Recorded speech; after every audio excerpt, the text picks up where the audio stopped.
KAFTAN TV Yorùbá ṣàfojúsùn ayé tó rẹwà. Fún mi ní Bíbélì ìràwọ̀ ayọ̀ láti máa yọ̀ wá fẹ́ni tí jíǹgbé kò sí ìjì tí ó lè bòdì dán rẹ̀. Jésù ti gbà àwọn tó ti sọnù. Fún mi Bíbélì ìròyìn mímọ́ dídán, mọ́lẹ̀ rẹ̀ yóò tọ́ mi lọ́nà tòrò. Ẹ̀kọ́ ìlérí òfin ìfẹ́ papọ̀, kóru tó kọjá sọ́jà ìnípẹ̀kun. A kí yín káàbọ̀ sí ètò yín, ètò wa Jeki Bibeli Soro. Ètò tí ìjọ Kristi l'Ondo àti ìjọ Kristi ní gbogbo tí wọ́n ń ṣe olùgbọ̀wọ́ rẹ̀. Orúkọ tèmi lẹ́ẹ̀kan sí kò yí padà, Fasonu Victor Ajihinrere Kristi. Ẹ jẹ́ ká tẹríba fún àdúrà. Bàbá wa tí ń bẹ lọ́run, a dúpẹ́ lọ́wọ́ yín fún oore yín, fún ìwà láàyè yín àtọwọ́ agbára yín. A dúpẹ́ torí pé ilẹ̀ ń tọ́jú wa. Ògo, ọlá, agbára tí ní forúkọ yín títí láéláé. Ọlọ́run wa, ẹ jọ̀ọ́ ẹ bá wa sọ̀rọ̀ lónìí. Ẹ tàn mọ́lẹ̀ ọ̀rọ̀ yín sí wa lọ́kàn, bẹ́ẹ̀ ni kẹ́ gbàkóso gbogbo. Lórúkọ Jésù Kristi náà, Olúwa àti olùgbàlà wa. Àmín. A fi ògo, ọlá, agbára àti ìyìn fún Ọlọ́run ẹlẹ́dàá wa fún oore rẹ̀ àti fún iṣẹ́ ìyanu rẹ̀ lórí ènìyàn gbogbo. A dúpẹ́ lọ́wọ́ Ọlọ́run fún àwọn ènìyàn wa tí a jọ ń kẹ́kọ̀ọ́ ọ̀rọ̀ Ọlọ́run papọ̀ nílé. A gbàgbọ́ pé ìbùkún àti wàláàyè Ọlọ́run ń bẹ lórí yín, yóò sì máa di mímọ̀ síwájú àsíwájú sí lórí yín lórúkọ Jésù. Àmín. Tẹ́ ẹ bá nígbàgbé, à ń kọ́ ẹ̀kọ́ kọ̀ọ̀kan lọ́wọ́ ní ọ̀sẹ̀ tí ó kọjá lọ. Kókó ẹ̀kọ́ náà sì ni Olúwa ti fi ìlànà rẹ̀ hàn wá. God has revealed his pattern. Olúwa ti fi ìlànà rẹ̀ hàn wá. God has revealed his pattern. A fẹ́ wo apá kejì ní ọ̀sẹ̀ tí ó kọjá lọ. A gbé ẹ̀kọ́ kalẹ̀ pé láti ìbẹ̀rẹ̀ pẹ̀pẹ̀ l'Ọlọ́run ti ń gbé àwọn oníṣẹ́, àwọn ìránṣẹ́ rẹ̀ dìde. Tó bá sì gbé wọn dìde láti ṣe ohun kan, á fi ìlànà fún wọn, á fi àpẹẹrẹ fún wọn. Fún bí àpẹẹrẹ, Ọlọ́run gbé Nóà dìde ní ìwé Genesis orí 6 nígbà tá a kíyèsí ẹsẹ̀ 9. Ọlọ́run fún ní iṣẹ́ láti ṣe ní ẹsẹ̀ 14 pé kó lọ kan igi góférì. Bó ṣe bí ọkọ̀ náà bí ó ṣe máa fẹ̀ nìyí, bó ṣe máa gùn ní fèrèsé kan, olókè kan àti bẹ́ẹ̀ bẹ́ẹ̀ lọ. Ìwé adẹ̀ríkà ní ìwé Genesis orí 6 ẹsẹ̀ 22 6:22 pé inú á ṣe gẹ́gẹ́ bí Ọlọ́run ti pa láṣẹ fún. Bẹ́ẹ̀ náà la rí Ọlọ́run kọ sí Mósè nígbà tó lọ sórí òkè láti kọ́ àgọ́ àjọ fún ibi tí ó máa ti sin Ọlọ́run.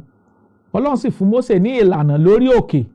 Ní ìgbà tá a kíyèsí ìwé Exodus orí 25 nígbà tá a kíyèsí ẹsẹ̀ 9, Ọlọ́run kọ sí Mósè pé ohun gbogbo tá a ti fi hàn lórí òkè ó ní kó ṣe gẹ́gẹ́ bí a ti fi hàn. Nígbà tá a kíyèsí Exodus 25:40, ìwé Exodus orí 25 ẹsẹ̀ 40, Ọlọ́run tún sọ fún Mósè pé kó má ṣe gbàgbé pé ohun gbogbo tá a ti fi hàn lórí òkè ó ní kó ṣe é gẹ́gẹ́ bó tá a ti fi hàn. Àti rí kà pé láti ìbẹ̀rẹ̀ pẹ̀pẹ̀ l'Ọlọ́run jẹ́ Ọlọ́run ètò. Ọlọ́run sì ti fi gbogbo ètò rẹ̀ hàn fún àwọn ènìyàn tàbí àwọn àyànfẹ́ rẹ̀ ní àkókò wọn. So ní ọ̀sẹ̀ tó kọjá la dá dúró sí ni pé Ọlọ́run ti fi ìlànà rẹ̀ hàn fún àwọn ènìyàn ní abẹ́ ìlànà ẹ̀kọ́ májẹ̀mú láéláé. Ó fi hàn fún Nóà, ó fi hàn fún Mósè, wọ́n sì ṣe gẹ́gẹ́ bí ìfẹ́ Ọlọ́run. Ẹ ká tẹ̀síwájú nínú ẹ̀kọ́ yìí torí pé ẹ̀kọ́ yìí tẹ̀síwájú sí. A tún kíyèsí àpẹẹrẹ Dáfídì. A kíyèsí àpẹẹrẹ Dáfídì nínú ìwé Kíróníkà kínní orí 28, 1 Chronicles 28 nígbà tá a kíyèsí verse 19. 1 Chronicles 28 verse 19 nígbà tá a kíyèsí òfin Ọlọ́run. Ọlọ́run fún Dáfídì ní àwòrán tàbí ìlànà tá a fi kọ́ tẹ́ḿpìlì fún Olúwa. Ẹ ká gbọ́ ohun tí ọ̀rọ̀ Ọlọ́run sọ. Kíróníkà kínní orí 28 ẹsẹ̀ kọkàndínlógún 19. Ó ní gbogbo èyí wà nínú ìwé láti ọwọ́ Olúwa ẹni tí ó kọ́ mi ní ti gbogbo iṣẹ́ àpẹẹrẹ yìí.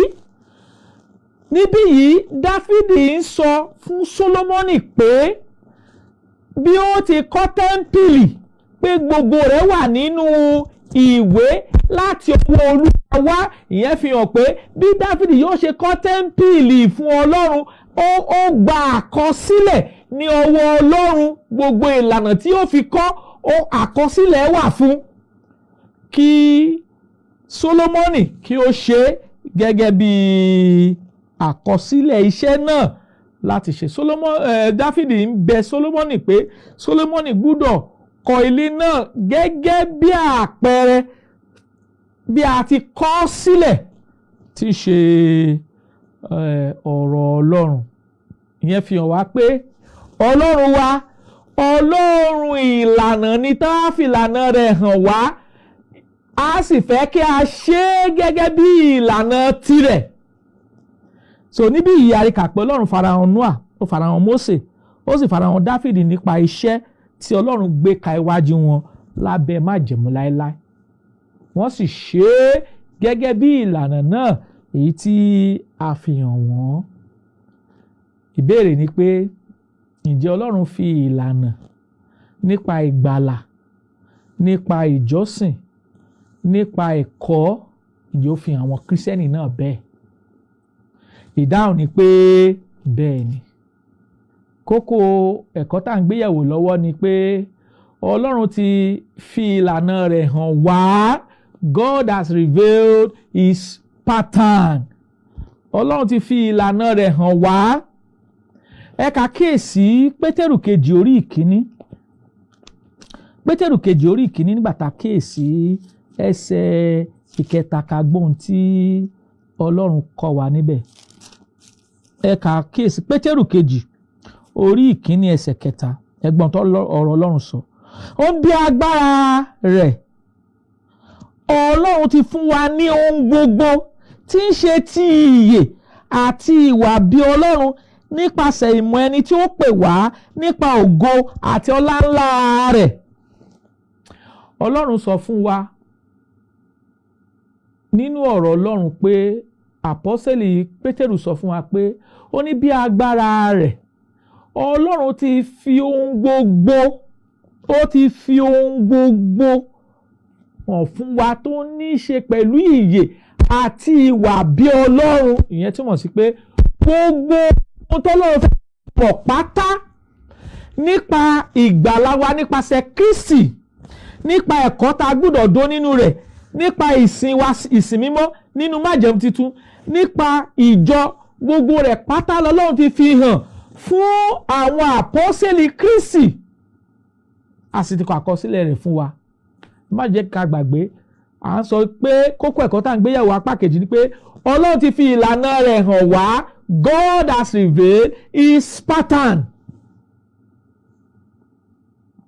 So níbí yìí ẹ̀sọ̀ Ọlọ́run kọ́ wa Pétérù kejì orí kìíní ẹsẹ̀ kẹta fi hàn wá pé ohun gbogbo tó ní nǹkan ṣe pẹ̀lú ìyè àti ìwà bí Ọlọ́run òun láti fi hàn fún àwọn àpọ́sẹ́lì Kristi, láti fi hàn wọ́n. Ẹ ká tún wo Tímótì kejì 2 Timothy 3:16 àti 17. Kàgbọ́n tọrọ Ọlọ́run sọ. Ẹ gbọ́ o. Tímótì kejì orí ìkẹta ẹsẹ̀ 16 sí 17. Ó ní gbogbo ìwé mọ́ ló ní ìmísí Ọlọ́run, ó sì ní èrè fún ẹ̀kọ́, fún ìbániwí, fún ìtọ́ni, fún ìkọ́ni tí ó wà nínú òdodo. Ẹsẹ̀ 17. Kí ènìyàn Ọlọ́run kí ó lè pé tí a ti múra sílẹ̀ pátápátá fún iṣẹ́ rere gbogbo. Ẹsẹ̀ Ọlọ́run yìí ó fi hàn wá pé gbogbo àkọsílẹ̀ ìwé mímọ́, gbogbo ẹ̀ pátá ló ní ìmísí Ọlọ́run. Ó sì dáa fún ẹ̀kọ́, fún ìbániwí, fún ìgbaniníyànjú sípa òdodo kí ènìyàn Ọlọ́run bá lè pé tí a ti múra sílẹ̀ pátápátá fún iṣẹ́ rere gbogbo. Pétérù kejì orí kìíní ẹsẹ̀ 3 àti Tímótì kejì orí 3 ẹsẹ̀ 14 sí 17 ó fi kọ́ wa pé ohun gbogbo tọ́lọ́run fẹ́ ká mọ̀ pátá, gbogbo ìlànà tọ́lọ́run fẹ́ ká mọ̀ pátá nípa ìgbàlà, nípa ìjọ, nípa ìsìn, nípa ìgbé ayé àlàáfíà láti fi hàn fún àwọn àpọ́sítélì Kristi. Wọ́n sì ti fi hàn wá nípa kíkọ àkọsílẹ̀ fún wa. Ọlọ́run ti fi ìlànà rẹ̀ hàn wá nínú májẹ̀mú titun fún àwọn Kristẹni. God has revealed his plan to the Christians in the New Testament. Ntaari nìyí. Ẹ ká máa wò wọ́n lẹ́ẹ̀kọ̀ọ̀kan. Ǹjẹ́ Jésù Kristi ti kọ́ wa ní ẹ̀kọ́ ìgbàlà rẹ̀ bí? Ìjọ ti fi ìlànà hàn wá nípa ohun t'Ọlọ́run fẹ́ ká gbà gẹ́gẹ́ bí ẹ̀kọ́ fún ìgbàlà. Ìdáhùn ni pé bẹ́ẹ̀ ni. Bẹ́ẹ̀ ni. Kí ni Kristi kọ́ wa? Kristi ní ẹnikẹ́ni tó bá fẹ́ dẹni ìgbàlà nínú òun, ó gbúdọ̀ gbọ́, kó gbàgbọ́, kó ronúpìwàdà, kó fẹnu ara rẹ̀ jẹ́wọ́ pé Jésù Kristi ọmọ Ọlọ́run ṣe, kí a sì ṣe ìrìbọmi fún. Ìrìbọmi yìí tí à ń rí yìí kì í ṣe sàmì àgbélébù tàbí ìwọ́nmilé ní orí, bí kò ṣe ìsínsí kí a sin wá pọ̀ pẹ̀lú rẹ̀, kí a sin wá sínú omi gẹ́gẹ́ bí àpẹẹrẹ ikú, sísìkú àti àjíǹde Jésù tàrí náà. Ìwé Máàkù orí 16 ẹsẹ̀ 16 kí l'Ọlọ́run sọ? Ẹgbọ́n tọ́rọ̀ Ọlọ́run sọ. Ó ní ẹni tí ó bá gbàgbọ́ tí a bá sì baptisi rẹ̀ yóò là, ṣùgbọ́n ẹni tí kò bá gbàgbọ́ yóò jẹ̀bi. Ìbéèrè ni pé ohun t'Ọlọ́run fẹ́ ká mọ̀ nípa ìgbàlà Ọlọ́run, ǹjẹ́ Kristi ti sọ fún wa bí? Ìdáhùn ni pé bẹ́ẹ̀ ni ó ti sọ fún wa. Ohun tá a gbọ́dọ̀ mọ̀ fún ìgbàlà, bá ṣe dẹni ìgbàlà nínú Kristi, a ti fi hàn wá.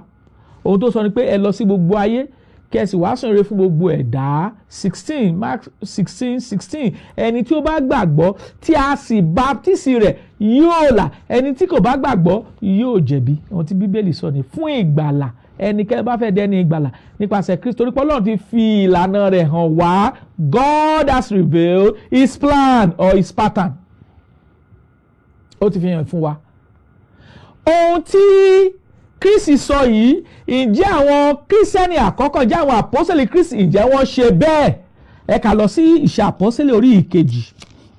Ìṣe Àpọ́sítélì orí ìkejì. Ká kíyèsí láti ẹsẹ̀ Acts chapter 2 verse 36 ká gbọ́n tọ́rọ̀ Ọlọ́run sọ. Ìṣe Àpọ́sítélì orí ìkejì ẹsẹ̀ 38 36. Ntọ́rọ̀ Ọlọ́run sọ ni. Ó ní ǹjẹ́ kí gbogbo ilé Ísírẹ́lì kí ó mọ̀ dájú pé Ọlọ́run ti fi Jésù náà tẹ́yìn kan mọ́ àgbélébùú jẹ́ Olúwa àti Kristi. Ní ìgbà tí wọ́n gbọ́, ọkàn wọn gbọgbẹ́. Wọ́n sì sọ fún Pétérù òun àti àwọn àpọ́sítélì yòókù pé ará, kí ni kí àwa kí ó ṣe? 38 Pétérù sì wí fún wọn pé ẹ ronúpìwàdà kí a sì baptisi olúkúlùkù yín ní orúkọ Jésù Kristi fún ìdáríjì ẹ̀ṣẹ̀ yín, ẹ̀yin ó sì gba ẹ̀bùn ẹ̀mí mímọ́.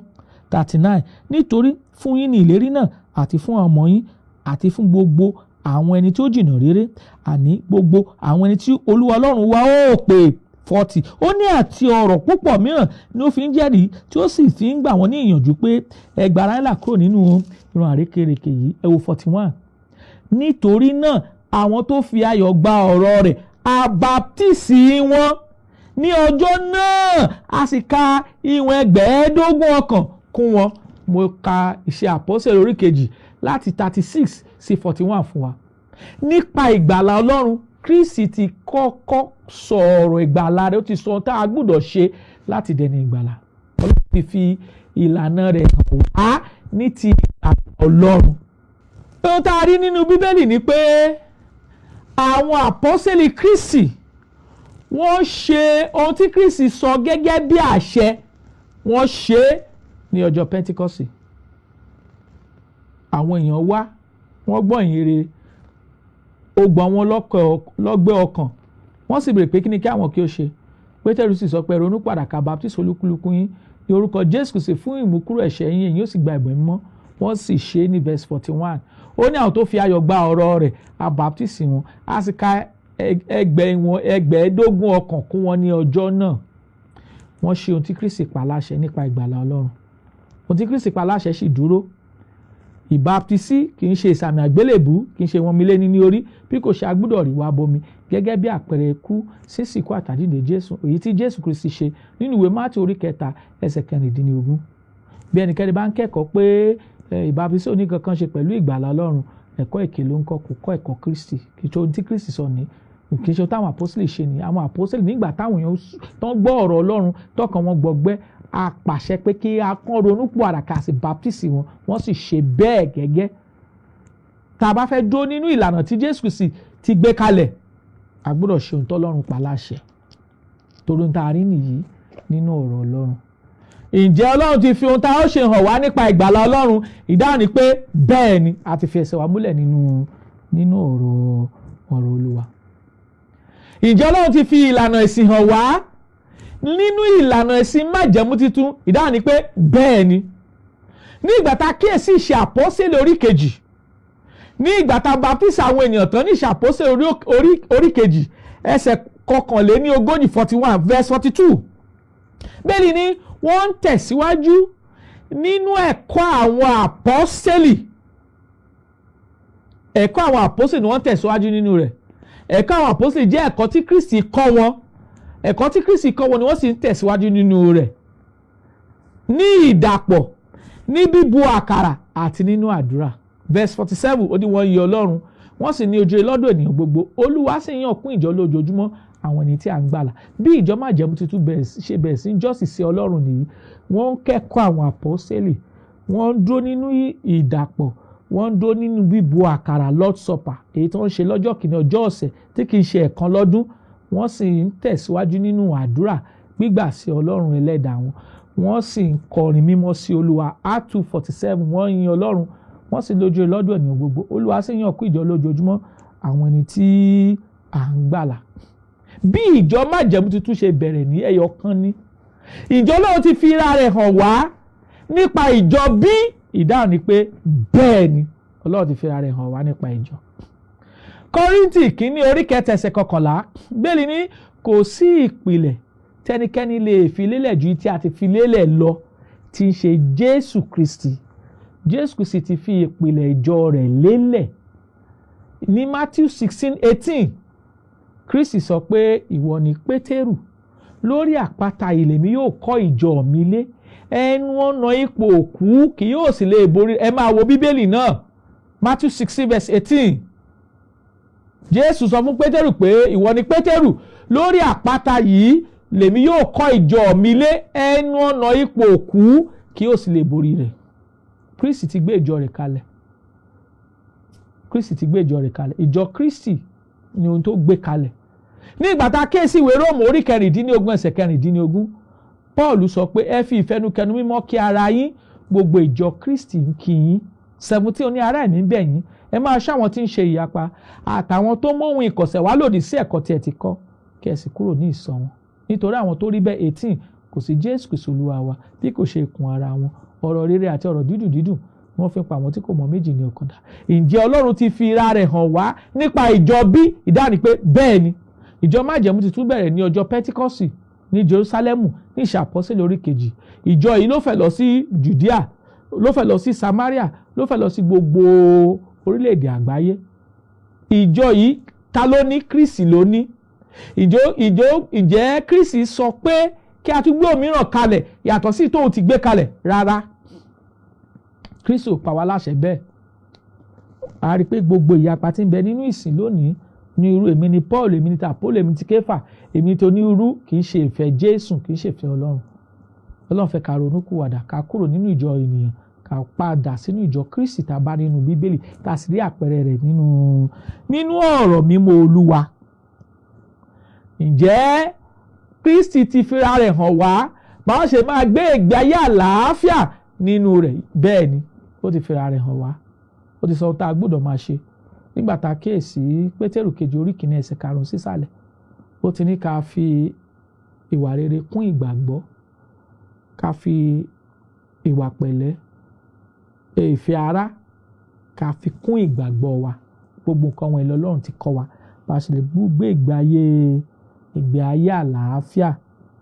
Ǹjẹ́ Jésù Kristi kọ́ wa lẹ́kọ̀ọ́ tá a gbọ́dọ̀ bọlá fún, tá a gbọ́dọ̀ tẹ̀síwájú nínú rẹ̀? Bẹ́ẹ̀ ni, ohun gbogbo tọ́lọ́run fẹ́ ká mọ̀ pátá nípa ẹ̀kọ́ rẹ̀ ló ti kọ́ wa. Ó wá kì wá nílọ̀ ní ìwé Jòhánù kejì 2 John verse 9. Ó ní ẹnikẹ́ni tó bá rí kọjá tí kò dún nínú ẹ̀kọ́ Kristi kò gba Ọlọ́run. Ẹni tó bá dún nínú ẹ̀kọ́, òun ni ó gba bàbá àti ọmọ. Gbogbo ẹ̀kọ́ tá a gbọ́dọ̀ dún nínú rẹ̀ gbọ́dọ̀ jẹ́ ẹ̀kọ́ Kristi, torí pé ìgbà Kristi la wà yìí. Ìjọ náà ti fira rẹ̀ hàn wá nípa ilé ológo tá à ń lọ bẹ́ẹ̀ ni ó ti fira rẹ̀ hàn wá. Jòhánù orí 14 ẹsẹ̀ 1 Jésù sọ fún àwọn ọmọlẹ́yìn rẹ̀ pé ó sì sọ fún àwọn náà pé ẹ má sì jẹ́ kí ọkàn yín kó dàrú, ẹ gba Ọlọ́run gbọ́ kẹ́ sì gbà mí gbọ́ pẹ̀lú. Nínú ilé bàbá mi ọ̀pọ̀lọpọ̀ ibùgbé ló wà níbẹ̀. Ó ní tí ìgbà ti rí bẹ́ẹ̀ mi kì bá ti sọ fún yín. Ó lè mi lọ pèsè àìsílẹ̀ fún, tèmi bá lọ pèsè àìsílẹ̀ fún yín mi ò padà wá mú yín lọ sọ́dọ̀ alára mi tìka lára mi. Jésù ti sọ bí ilé ológo tá à ń lọ, ó sì ti sọ bá ṣe múra sílẹ̀ fún ilé ológo náà, ó sì ti fi àlàyé ilé ológo wé wúndíá 5 tó múra sílẹ̀ àti wúndíá 5 tí kò múra sílẹ̀, ó ti fi hàn wá. Ohun gbogbo tọ́lọ́run fẹ́ ká mọ̀ nípa ìyà àti ìwà bí Ọlọ́run ló ti fi hàn wá. Ẹ jẹ́ ká padà ká wádìí ohun tí Bíbélì gbé kalẹ̀ fún ìlànà, fún àṣẹ. Tá a bá padà sínú ọ̀rọ̀ Ọlọ́run, a rí ohun tọ́lọ́run gbé kalẹ̀ fún àṣẹ. Ohun gbogbo tọ́lọ́run fẹ́ ká mọ̀ pátá ló ti fi lànà rẹ̀ hàn wá. Ọlọ́run fẹ́ ká gbé òmíràn dìde, ká gbé òmíràn kalẹ̀. Ohun tọ́lọ́run fẹ́ ká mọ̀ ó ti fi hàn wá. Ọlọ́run fẹ́ ká tẹríba fún ìlànà rẹ̀. God wants us to obey his pattern. Ó ṣe pàtàkì fún wa láti ṣe bẹ́ẹ̀. Ẹgbọ́n tí ìwé Róòmù orí 6 ẹsẹ̀ 17 kọ́ wa. Romans chapter 6 verse 17. Ẹgbọ́n tí ó kọ́ wa. 6:17 ẹgbọ́n tọ́rọ̀ Ọlọ́run sọ. Ẹgbọ́n o. Ó ní ṣùgbọ́n ọpẹ́ ni fún Ọlọ́run pé bí ẹ̀yin ti jẹ́ ẹrú ẹ̀ṣẹ̀ rí, ẹ̀yin jẹ́ olùgbọ́ràn láti ọkàn wá sí àpẹẹrẹ ẹ̀kọ́ tí a fi fún yín, tí a fi lé yín lọ́wọ́. Àpẹẹrẹ ẹ̀kọ́, pattern of doctrine. Kí ni àpẹẹrẹ ẹ̀kọ́ tá a ti fi lé àwọn tó gba Ọlọ́run gbọ́ nípasẹ̀ Kristi lọ́wọ́? Àpẹẹrẹ ẹ̀kọ́ náà ni ẹ̀kọ́ Kristi. Ó ní ẹ̀kọ́ Kristi, àpẹẹrẹ ẹ̀kọ́ tá a ti fi lé lọ́wọ́ ẹ̀kọ́ Kristi ni. Tó ní nǹkan ṣe pẹ̀lú ẹ̀kọ́ ìgbàlà Ọlọ́run, ẹ̀kọ́ ìjọ, ẹ̀kọ́ ìjọsìn, ẹ̀kọ́ tó ní nǹkan ṣe pẹ̀lú ètò ìdarí nínú ìjọ. A gbọ́dọ̀ rìn nínú ìlànà Ọlọ́run. We must walk by God's pattern. A gbọ́dọ̀ rìn nínú ìlànà Ọlọ́run torí pé Ọlọ́run sọ pé a gbọ́dọ̀ rìn nínú ẹ̀. A gbọ́dọ̀ rìn nínú ìlànà tó yàtọ̀ sí ti Ọlọ́run. Kí nìdí tá a gbọ́dọ̀ rìn nínú ìlànà Ọlọ́run? Ìwé Fílípì orí 3 nígbà tá a kíyèsí ẹsẹ̀ 17 ó kọ́ wa lẹ́kọ̀ọ́ pé a gbọ́dọ̀ rìn nínú ìlànà tí Ọlọ́run ti gbé kalẹ̀ fún wa. Fílípì orí 3 ẹsẹ̀ 17 kí ni Ọlọ́run sọ fún wa? Ó ní ará, ẹ jùmọ̀ ṣe àfarawé mi kí ẹ sì ṣe àkíyèsí àwọn tí ń rìn bẹ́ẹ̀, àní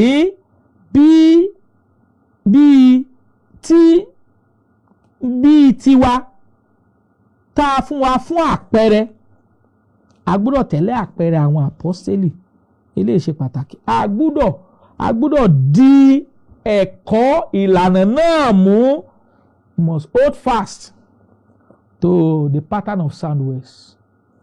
Tímótì kejì. Kí ni Tímótì kejì? Orí 1 ẹsẹ̀ 13 kí ni ó kọ́ wa? Ẹgbọ́n tọ́rọ̀ Ọlọ́run sọ. Ó ní di àpẹẹrẹ àwọn ọ̀rọ̀ tí ó yè kooro tí ìwọ ti gbọ́ lọ́dọ̀ mi mú nínú ìgbàgbọ́ àti ìfẹ́ tí ń bẹ nínú Kristi Jésù. Ó ṣe pàtàkì fún wa láti dì mú. Ohun ẹ̀kọ́ ta rí nínú ìlànà àti ẹ̀sìn Kristi a gbọ́dọ̀ dì mú. A gbọ́dọ̀ rìn.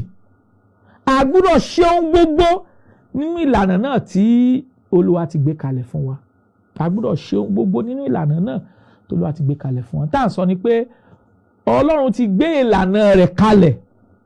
Ó ti gbé ìlànà rẹ̀ kalẹ̀ nípa ìgbàlà Ọlọ́run tá ò lè yí padà. Ó ti gbé ìlànà rẹ̀ kalẹ̀ nípa ìsìn mímọ́ Ọlọ́run tá ò lè yí padà. Ó ti gbé ìlànà rẹ̀ kalẹ̀ nípa ìjọ tirẹ̀ tá ò lè yí padà. Ó ti gbé ìlànà rẹ̀ kalẹ̀ nípa ohun gbogbo tó nìkan ṣe pẹ̀lú ìyà àti ìwà bí Ọlọ́run tá ò lè yí padà. Kò sí nǹkan tá a lè ṣe lòdì sí òtítọ́, ṣùgbọ́n fún òtítọ́ there is nothing we can do against the truth but for the truth. A gbọ́dọ̀ padà sínú ìlànà náà tá a bá lọ́wọ́ àwọn àpọ́sítélì. Jésù ti gbé ìjọ rẹ̀ kalẹ̀. Ó ti gbé ìjọ rẹ̀ kalẹ̀. Kò fẹ́ ìyapa. Bó lè jẹ́ pé ìyapa pọ̀ nínú ìsìn lónìí, ṣùgbọ́n Ọlọ́run pè wá ká kúrò nínú ìyapa ká padà sínú ẹ̀kọ́ mímọ́ tàrí lọ́wọ́ àwọn àpọ́sítélì. Kí a tó dáni dúró, ẹ ká wo ìkìlọ̀ tí Jòhánù kínní orí 9 ẹsẹ̀ 6 kọ́ wa. Jòhánù kínní orí 1 Jòhánù kìíní orí 4 ẹsẹ̀ 6 ẹgbọ́n tọrọ Ọlọ́run sọ. Ó ní ti Ọlọ́run ni àwa, ẹni tó bá mọ Ọlọ́run ó ń gbọ́ tiwa, ẹni tí kò bá sì ṣe ti Ọlọ́run kò gbọ́ tiwa. Nípa èyí ni àwa fi mọ ẹ̀mí òtítọ́ àti ẹ̀mí èké. Bí ẹnikẹ́ni ò bá tẹ́tí sí ẹ̀kọ́ àwọn àpọ́sítélì gẹ́gẹ́ bó ta rí nínú ọ̀rọ̀ mímọ́ Olúwa yìí, 1 John chapter 4 verse 6, a sọ fún wa pé kò mọ Ọlọ́run. Ẹni tó bá ń gbọ́ ẹ̀kọ́ tó dó nínú ẹ̀kọ́ àwọn àpọ́sítélì, òun ló mọ Ọlọ́run.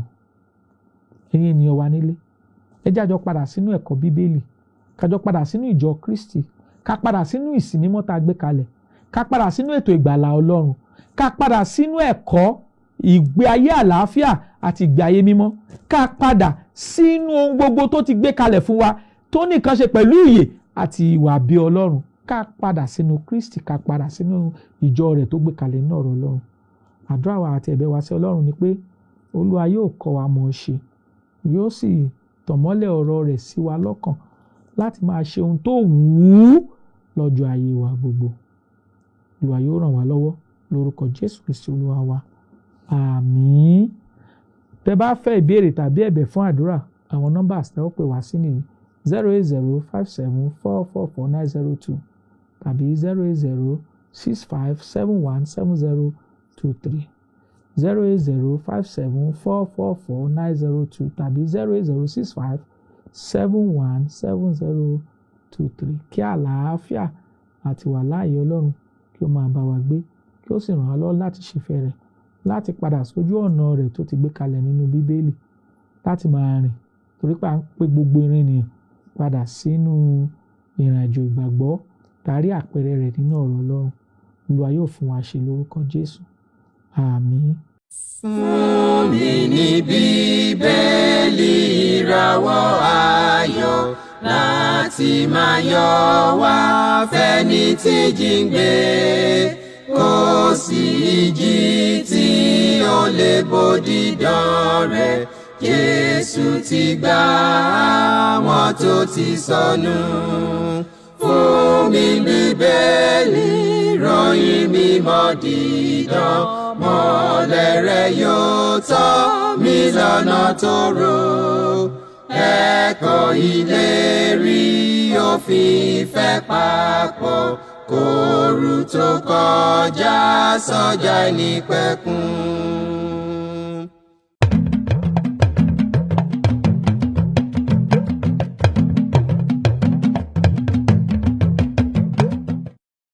KAFTAN TV Yorùbá, ṣàfojúsùn ayé tó rẹwà.